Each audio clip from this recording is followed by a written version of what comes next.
The original plan for the video was to start with a crowd scene celebrating my birthday at a local pub where the entire cast will be standing outside like one of those old family camcorder videos. It was COVID restrictions that stopped me, so in a hurry I wrote out a radio broadcast to announce what the story of the video was going to be.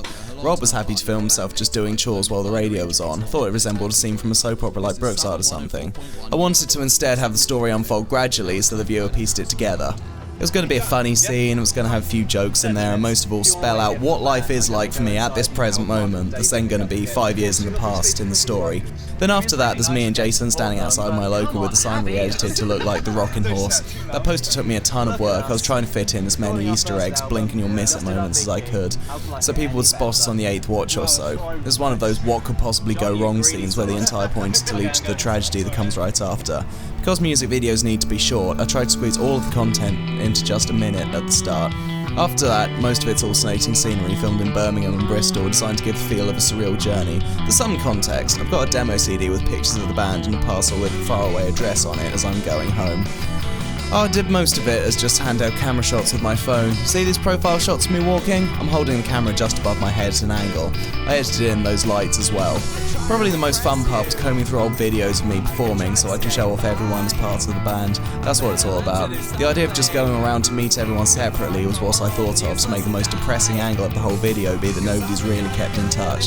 It's essentially telling the story of the death of an entire social circle under the weight of tragedy.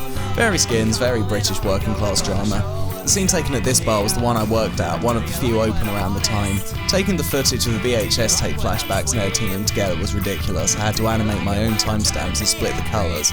Doing that almost blew out my CPU and I put it in a separate project to stop that happening again. Looks pretty spot on though, doesn't it? I edited Jason into a clip of me playing live to make it look like it was real. There's another guy there on guitar who looks kind of like Tom, and you can't see the drummer anyway, so there's nothing out of place for the actors I have here. The original plan for this scene was that it was supposed to be much longer. I wanted to stop for a cigarette in Castle Park and also consult a map to make it feel like just a trek. This part was filmed in Bath, me and my brother just taking some time to chew over old times and hardships before we have to part ways again. He was living with me at the time, so I could always get a scene with him in it if I needed one. Oh, how sad is that? I'm showing my brother a performance I did in his room, and then I'm actually staying around to his room and I'm trying to do the same performance and I just can't get it right. Why was this the first choice of single? It wasn't going to be These Are the Days because I wanted to hold that one back until things got rolling. This one has a nice violent femmes feel to it, probably my most bitter, tightly structured set of lyrics. But most of all I decided on it because it was the fastest song.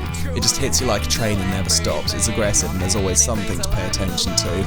The downside of that was that it's kind of a downer. No, there were a few places that played the B-side instead. Funny how that works out. This is probably the best bit of camera work in the whole video. He's walking away from me, I'm walking backwards. It's as if he's slipping away from my grasp, just like everything else.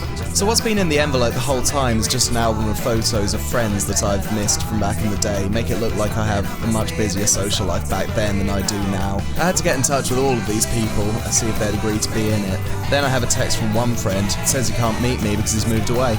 It wasn't easy to get actors during lockdowns, and that was when I had the most free time to sink into this. That was why so much of it is just shots of me in the surroundings. The last piece of the puzzle was when Beth agreed to act in it, and she liked the plot.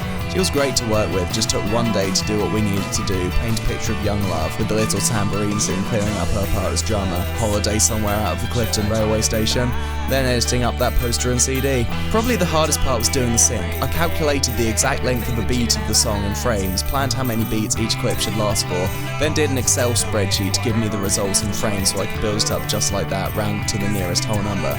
See right here when there's the flashbacks that are perfectly timed to the drum fill, those are all 4 or 5 frames long except for in the drum roll, those are just 2. To make it feel a bit more dreamlike, I edited the video at 30 frames per second using a sped up version of the song and then slowed the whole thing down to 80% to be at 24.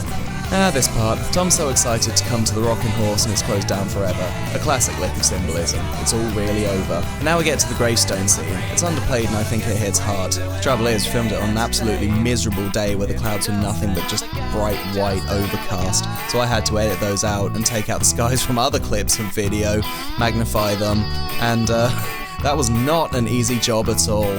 Right here, the downer ending. I drive home and drink alone, having achieved nothing. Lives lived in quiet desperation. This mirror shot was just a real piece of good luck for me. I was just alone in Birmingham and thought it might be nice. And then it abruptly ends.